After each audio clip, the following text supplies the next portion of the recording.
നമ്മുടെ സംസ്ഥാനത്ത് ഒഴിവ് വരുന്ന DGP പോസ്റ്റിന് എന്തോ ശാപം ബാധിച്ച ലക്ഷണമുണ്ട്. കഴിഞ്ഞ ദിവസങ്ങളൊക്കെ വന്ന വാർത്തകൾ ഏതാണ്ട് വിശാഖം പറഞ്ഞത് ശരിവയ്ക്കുന്ന രീതിയിലാണ്. അതായത് ഈ DGP പോസ്റ്റ് നിതിൻ അഗർവാൾ എന്ന് പറയുന്ന ഫയർഫോഴ്സ് ഡയറക്ടർ ഇന്ന് വിരമിക്കുകയാണ്, ഡയറക്ടർ ജനറൽ ഫയർഫോഴ്സ്. അപ്പോൾ അദ്ദേഹത്തിന് പകരം ഒരാൾ DGP ആകും, ഒരു DGPക്ക്. അപ്പോൾ ഇതിനു വേണ്ടി പട്ടിക തയ്യാറാക്കി, കഴിഞ്ഞ പിണറായി സർക്കാരിൻ്റെ കാലത്തെ പട്ടിക തയ്യാറാക്കി വെച്ചിരിക്കുകയാണ്. കാരണം പിണറായിക്ക് എന്തെങ്കിലും സംഭവിച്ചാൽ പോലും അദ്ദേഹത്തിൻ്റെ അരുമയായിട്ടുള്ള MR അജിത്കുമാറിന് സൂപ്പർ DGPക്ക് ഒന്നും സംഭവിക്കരുത് എന്നുള്ള സാഹചര്യത്തിലാണ് അങ്ങനെ ആക്കി വെച്ചത്.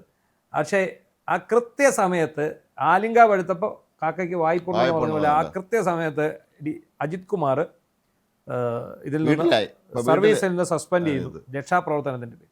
വീട്ടിലെ ADGP ആയി സേവനമനുഷ്ഠിച്ചുകൊണ്ടിരിക്കുകയാണ്. അതെ, അപ്പോൾ എല്ലാവരും ഉറപ്പിച്ചു ഈ പട്ടികയിൽ രണ്ടാമൻ ഇനി അജിത് കുമാർ പോയാൽ അടുത്തത് ശ്രീജിത്താണ്. ശ്രീജിത്താണ് അടുത്ത DGP ആണ്ടത്. അങ്ങനെ ശ്രീജിത്ത് DGP ആവാൻ വേണ്ടി റെഡി ആയിട്ട് നിൽക്കുന്ന സമയത്താണ് ഇന്നലെ ഹൈക്കോടതി അദ്ദേഹവുമായിട്ട് ബന്ധപ്പെട്ട ഒരു കേസിൽ അദ്ദേഹത്തിന് എതിരെ ഒരു വിമർശനം ഉന്നയിക്കുന്നത്. അതായത് ഇദ്ദേഹം അനുമതിയില്ലാതെ വിദേശയാത്ര നടത്തിയെന്നും വിദേശത്ത് പോയി ഒരു സ്ഥാപനത്തിൻ്റെ എന്തോ ഫംഗ്ഷനിൽ യൂണിഫോം ഇട്ടുകൊണ്ട് പ്രവേശിച്ചു എന്നും പറഞ്ഞ് ഒരു AMVA assistant motor vehicle inspector Divin Edavanna എന്ന് പറയുന്ന അയാൾ കൊടുത്ത ഒരു പരാതിയിലാണ് ഈ സംഭവം നടന്നിരിക്കുന്നത്. അതായത് ഈ ദിവിൻ എടവണ്ണയും ശ്രീജിത്തുമായിട്ട് വളരെ ഒരേ ഡിപ്പാർട്ട്മെൻറ്റായിരുന്നു. അദ്ദേഹം ആദ്യം ട്രാൻസ്പോർട്ട് കമ്മീഷണറായിരുന്നു. അപ്പോൾ ഈ ശ്രീജിത്ത് ഇദ്ദേഹത്തിനെതിരെ ചില നടപടികൾ സ്വീകരിച്ചു. അതിൻ്റെ പേരിൽ ഈ ദിവിൻ എടവണ്ണയ്ക്ക് ശ്രീജിത്തിനോട് പ്രശ്നം ഉണ്ടായിരുന്നു. അപ്പോൾ അതിൻ്റെ പേരിൽ ഈ ശ്രീജിത്തിനെതിരെ ഇദ്ദേഹം ഒരു ചാനലിന് ഇൻ്റർവ്യൂ കൊടുക്കുകയും വളരെ മോശമായ ഭാഷ ഉപയോഗിച്ച് ശ്രീജിത്തിനെതിരെ ഫേസ്ബുക്കിൽ പോസ്റ്റ് ചെയ്യുകയും ചെയ്തു. അതിൻ്റെ പേരിൽ ശ്രീജിത്ത് കൊടുത്ത പരാതിയിൽ വകുപ്പ് തല സ്ഥാപനം നടത്തി. അതെ, അപ്പോൾ അതാണ് വിഷയം. ഇതാണ് രണ്ട് വിഷയമാണ് ഇയാൾക്ക് ശ്രീജിത്തിനോട് വിരോധം ഉണ്ടാകാൻ. ഒന്ന്, ഇയാൾ സ്വന്തമായിട്ട് ഒരു സ്ഥാപനം നടത്തി AMVA. അതായത് 2017 ഈ മോട്ടോർ വെഹിക്കിൾ ഇൻസ്പെക്ടർമാർ റാങ്ക് ലിസ്റ്റിൽ 4ാം സ്ഥാനത്തുള്ള ദിവിൻ എടവണ്ണ നയിക്കുന്ന ക്ലാസ്സുകൾ. അപ്പോൾ അതിനകത്തൊരു വാഗ്ദാനം, ഇപ്പോൾ നിങ്ങൾ പണം തരിക, നിങ്ങൾ പരീക്ഷയെ തോറ്റാൽ പണം തിരികെ തരും എന്നൊരു വാഗ്ദാനം. അതെ, അപ്പോൾ അതിൻ്റെ വേറൊരു കാര്യം കൂടി ഒന്ന് ഓർത്തോണം. ഇയാള് സർക്കാർ സർവീസിലാണ്, ഇത് പണം കൈപ്പറ്റാൻ പാടില്ല, പരസ്യം പങ്കെടുക്കാൻ പാടില്ല, ഇങ്ങനെയുള്ള സ്വന്തമായിട്ടൊരു സംവിധാനം ഉണ്ടാക്കി അദ്ദേഹം. അപ്പോൾ ഇദ്ദേഹത്തിൻ്റെ ഇതിലൊക്കെ രസം, ഇതിൻ്റെ ആ അഡ്വർടൈസ്മെൻറ്റ് നോട്ടീസ് കാണണം. ഇദ്ദേഹം ഇങ്ങനെ ജീപ്പിൽ ഇങ്ങനെ കൂളിംഗ് ഗ്ലാസ് ഒക്കെ വെച്ച് യൂണിഫോമിൽ നിന്നിട്ടാണ് ഇദ്ദേഹത്തിൻ്റെ പടമൊക്കെ വെച്ച്. അതൊന്ന്. അതുകൂടാതെ ഡ്രൈവിംഗ് ടെസ്റ്റിന് വന്ന ഒരു യുവതിയുമായി ഇയാൾ പരിചയപ്പെട്ടതിന് ശേഷം ആ യുവതിക്ക് നിരന്തരം മെസ്സേജ് അയക്കുന്നു, ലൈംഗിക ചുവയോടെ സംസാരിക്കും. ഒരു യുവതി ഇയാളുടെ പിടിയിൽ നിന്ന് രക്ഷപ്പെടാൻ വേണ്ടി പിന്മാറുമ്പോൾ ഇയാൾ പിന്നാലെ അറിഞ്ഞ് ഭീഷണിപ്പെടുത്തി വാട്സപ്പ് മെസ്സേജ് അയച്ചു. അപ്പോൾ ഇതെല്ലാം ചൂണ്ടിക്കാണിച്ച് ഇയാൾക്ക് എതിരെ സ്ത്രീ പരാതി കൊടുത്തു, ഈ വാട്സപ്പ് സ്ക്രീൻഷോട്ട് സഹിതം. അപ്പോൾ അതിൻ്റെ എല്ലാ അടിസ്ഥാനത്തിൽ ഇയാളെ സസ്പെൻഡ് ചെയ്യുമ്പോൾ ശ്രീജിത്ത് തന്നെയായിരുന്നു. അന്നേരം ശ്രീജിത്ത് ട്രാൻസ്പോർട്ട് കമ്മീഷണറാണ്. നാഗരാജുമായിരുന്നു എൻ്റെ പിന്നെ എന്താ പറയുന്നത്, മോട്ടോർ വെഹിക്കിൾ ഡിപ്പാർട്ട്മെൻറ്റിൻ്റെ പോസ്റ്റ് ചെയ്യാൻ വിട്ടുപോയി. അതിൻ്റെ ചുമതല അദ്ദേഹത്തിനായിരുന്നു. അങ്ങനെ അദ്ദേഹമാണ് സസ്പെൻഡ് ചെയ്തത്. അപ്പോൾ അതിന് ശേഷമാണ് ഈ ശ്രീജിത്തിനെതിരെ ഇയാൾക്ക് വിരോധം ഉണ്ടാകുന്നത്. ശ്രീജിത്ത് ഇയാളെ മനഃപൂർവ്വം സസ്പെൻഡ് ചെയ്തു എന്ന് പറഞ്ഞിട്ട് അങ്ങനെയാണ് ശ്രീജിത്തിനെതിരെ ഈ ചട്ടം ലംഘിച്ച് വിദേശയാത്ര നടത്തി എന്നൊരു. ഇപ്പോൾ ഇന്നലെ എന്താണ് കോടതിയിൽ സംഭവിച്ചതെന്ന് ചോദിച്ചാൽ, ഈ ശരിക്കും ശ്രീജിത്തിന് പണി കൊടുത്തിരിക്കുന്നത് സ്വന്തം ഡിപ്പാർട്ട്മെൻറ്റുകാരാണ്. അതെ, അതായത് ഈ IPSകാർ തന്നെയാണ് അദ്ദേഹത്തിന് പണി കൊടുത്തിരിക്കുന്നത്. എന്താണെന്ന് ചോദിച്ചാൽ, ഈ ദിവിൻ എടവണ്ണ ശ്രീജിത്തിനെതിരെ ചട്ടലംഘനത്തിന് ഒരു പരാതി കൊടുക്കുന്നു. പരാതി കൊടുത്തു കഴിയുമ്പം ഇതിൻ്റെ തെളിവെടുപ്പ്, മൊഴിയെടുപ്പ് എല്ലാത്തിനുമായിട്ട് വിളിക്കുന്നത് രണ്ടുപേരെയും കൂടെ ഒന്നിച്ച്. അതാണ് ഏറ്റവും ഇതിൽ വിചിത്രമായ ഒരു കാര്യം. പരാതിക്കാരനെയും മറ്റേ പരാതിക്ക് കാരണക്കാരനായ, അതായത് വേട്ടക്കാരനെ ഇരയും ഒരുമിച്ച് ഒത്തീർപ്പ് ചർച്ച നടത്താനാണെന്ന് സ്വാഭാവികമായി നമ്മൾ സംശയിക്കേണ്ടി. അതെ, അപ്പോൾ എന്ത് സംഭവിക്കുന്നു, ഈ രണ്ടുപേരെയും കൂടെ ഒരേ ദിവസം ഒരേ സ്ഥലത്ത് ഒരാളുടെ മുന്നിൽ തെളിവെടുപ്പിനായിട്ട് വിളിക്കുന്നു. അപ്പോൾ ഈ ദിവിൻ എടവണ്ണ ഹാജരാകുന്നില്ല. അതിന് അദ്ദേഹം മറുപടി പറഞ്ഞത് എന്താണെന്ന് ചോദിച്ചാൽ, ഞാൻ പരാതി കൊടുത്തിരിക്കുന്ന ഇന്ന ആൾക്കാർ, അയാളുടെ മുന്നിൽ വെച്ച് എങ്ങനെയാണ് ഞാൻ മൊഴി തരുന്നത്, ന്യായമാണ് അദ്ദേഹത്തിൻ്റെ ഇത്. അപ്പോൾ അങ്ങനെ അയാൾ അങ്ങ് മാറിയപ്പോൾ എന്തു പറ്റി, ഈ ഇവർ കുറ്റവിമുക്തനാക്കി. ഈ പരാതിക്കാരൻ മൊഴിയെടുക്കാൻ വന്നില്ലെന്ന് പറഞ്ഞ് കുറ്റവിമുക്തനാക്കി. ഇദ്ദേഹത്തിനെതിരായിട്ടുള്ള ഇതൊന്നും സത്യത്തിൽ ഇതൊന്നും നിലനിൽക്കുന്നതല്ല. അതാണ് യഥാർത്ഥ വിഷയം. അതെ. ഒന്ന്, അദ്ദേഹം അനുമതി കൂടാതെ വിദേശയാത്ര നടത്തി എന്നുള്ളതാണ്. അങ്ങനെ ഇപ്പോൾ അനുമതി വേണ്ട. അനുമതി വേണ്ട, അന്ന് ഇൻഫോം ചെയ്യണം. നമ്മുടെ തൊട്ട് നമ്മുടെ മേൽ ദിവസം നമ്മൾ ഇൻഫോം ചെയ്യണം, ഞാൻ വിദേശത്തേക്ക് പോവുകയാണ്. മാത്രമല്ല അവർക്ക് അവരെ അവധി കൊടുക്കാം. ആ അവധി കൊടുത്തിട്ട് ഇപ്പം നമുക്ക് അവധി എടുത്ത് വിദേശയാത്രയ്ക്ക് പോകാം. അതിന് പോകുന്നതിന് മുമ്പ് ഡിപ്പാർട്ട്മെന്റിൽ അറിയിക്കുക ഞാൻ ഇന്നപോലെ വിദേശത്തേക്ക് പോവുകയാണ് എന്നുള്ളത്. ഇവിടെ ശ്രീജിത്ത് ചെയ്തത് അദ്ദേഹം അനുമതി തന്നെ വാങ്ങി. ഇൻഫോം ചെയ്യുക മാത്രമല്ല, അദ്ദേഹം അനുമതി വാങ്ങിയിട്ടാണ് അദ്ദേഹം പോകുന്നത്. അതിന്റെ കൂട്ടത്തിൽ ഇത് പിന്നെ പറഞ്ഞ രണ്ടാമത്തെ ആരോപണം ഈ യൂണിഫോം ഇട്ടുകൊണ്ട് യൂണിഫോം ഇട്ടുകൊണ്ട്. എന്നാൽ അതിന്റെ ഫോട്ടോസ് എല്ലാം പുറത്തു വന്നിട്ടുണ്ട്. അദ്ദേഹം എവിടെയും യൂണിഫോം ഇട്ടുകൊണ്ട് ഒരു ടീഷർട്ടും ഇട്ടുകൊണ്ടാണ് അദ്ദേഹം ഈ ചടങ്ങിലൊക്കെ പങ്കെടുത്തിട്ടുള്ളത്. അപ്പം ശ്രീജിത്തിന്റെ ഭാഗത്ത് ന്യായമാണ്. പക്ഷേ കോടതിയിൽ എന്താണ് സംഭവിച്ചിരിക്കുന്നത്? ഈ എതിർകക്ഷിയെ കേൾക്കാതെ, അതായത് പരാതിക്കാരനെ കേൾക്കാതെ ഇത് തീർപ്പാക്കി. അതാണ് അന്ന് അയാൾക്ക് ഒരുമിച്ചിരിക്കാൻ പറ്റില്ല എന്ന് പറഞ്ഞതുകൊണ്ട് അയാൾ വന്നില്ല എന്ന രീതിയിലേക്ക് വരാൻ എടുത്തു. ഇദ്ദേഹത്തെ കുറ്റവിമുക്തനാക്കി സർക്കാർ നിർദ്ദേശം, ചീഫ് സെക്രട്ടറി റിപ്പോർട്ട് കൊടുത്തു. അതിനെതിരെയാണ് ഇയാൾ കോടതിയെ സമീപിച്ചത്. കോടതിയെ സമീപിച്ചപ്പോൾ എന്താണ് കോടതി ചോദിച്ചതാണ്, ഇങ്ങനെ രണ്ടുപേരും കൂടി ഇരുത്തിയാണോ ഇതെടുക്കുന്നത് എന്ന് ചോദിച്ചു.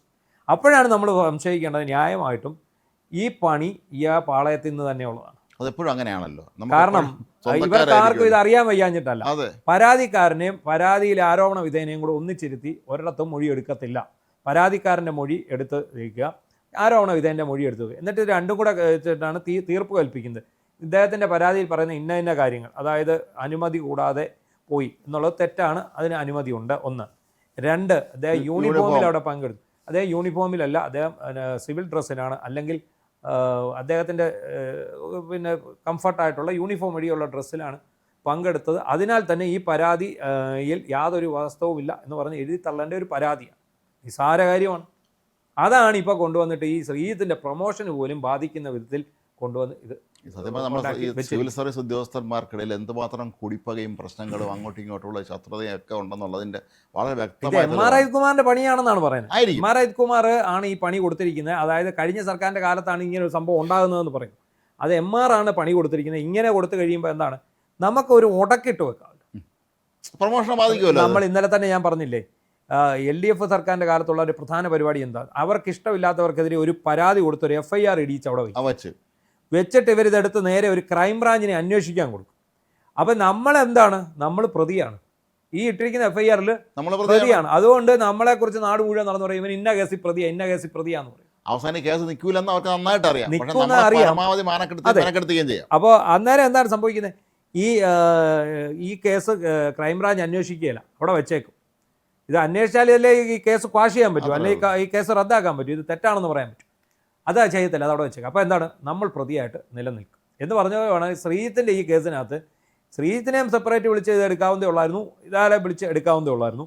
അതിന് പകരം എന്ത് ചെയ്യുന്നു, ഇത് രണ്ടുപേർക്കും കൂടെ ഒന്നിച്ച് വരാൻ നോട്ടീസ് കൊടുക്കുന്നു. ആ നോട്ടീസിൽ ഈ പറയുന്ന പരാതിക്കാരൻ വരുന്നില്ല. അപ്പോൾ അയാളെ കേൾക്കാതെ തന്നെ ശ്രീജിത്തിന് പിന്നെ വീഴ്ച ഉണ്ടായിട്ടില്ല എന്ന് പറഞ്ഞ് അദ്ദേഹത്തെ കുറ്റവിമുക്തനാക്കി വിടുന്നു. അപ്പൊ എന്ത് ചെയ്യുന്നു, ഇയാൾ നടപടിക്രമങ്ങളിലെ നടപടിക്രമങ്ങളിലെ വീഴ്ചയാണ് ഇവിടെ ചോദ്യം ചെയ്യപ്പെട്ടത്. കോടതി നോക്കുമ്പോൾ ശരിയാണ്. അതുകൊണ്ട് തന്നെയാണ് കോടതി ഇന്നലെ വളരെ രൂക്ഷമായ ഭാഷയിൽ ചീഫ് സെക്രട്ടറിയെ വിമർശിച്ചത്. എന്തുകൊണ്ട്, നിങ്ങൾ ഇങ്ങനെയാണോ ഒരാളോട് ചെയ്യേണ്ടത് എന്ന് പറഞ്ഞാൽ, ഒരു പരാതിക്കാരനെ ഇയാളെയും കൂടെ ഒന്നിച്ചിരുത്തിയാണോ ചെയ്യേണ്ടത്? ഇത് നടപടിക്രമങ്ങളിൽ വീഴ്ചയാണ്. ആ ഈ ശ്രീജിത്തിനെതിരായിട്ടുള്ള പരാതി തീർപ്പാക്കിയ നടപടി ശരിയല്ല. ഉടൻ റിപ്പോർട്ട് ചോദിച്ചുകൊണ്ടാണ് കോടതി ഇപ്പോൾ ഇത് വെച്ചിരിക്കുന്നത്. എന്താണെങ്കിലും ശരി, ഇതിന് പിന്നിൽ ഈ DGP സ്ഥാനമോഹികൾ തന്നെ ആവണം. സ്ഥാനമോഹികൾ ഇതൊക്കെ ചെയ്യുള്ളൂ. എല്ലാ വലിയ പദവികളിലേക്കുള്ള ഈ മത്സരം നടക്കുമ്പോൾ പലരും ഇതൊക്കെ ചെയ്യും.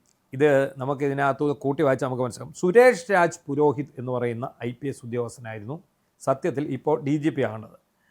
അദ്ദേഹം എന്ത് ചെയ്തു, അദ്ദേഹം ഡെപ്യൂട്ടേഷനിലാണ്. അദ്ദേഹത്തിന് അപ്പോൾ ഇവിടുത്തെ DGP സ്ഥാനക്കയറ്റം വേണ്ട, അല്ലെങ്കിൽ അദ്ദേഹം ഡെപ്യൂട്ടേഷൻ അവസാനിപ്പിച്ചിട്ട് ഇവിടെ വന്ന് വേണമെങ്കിൽ ഇദ്ദേഹത്തിന് ഇത് വേണ്ട എന്ന് പറയും.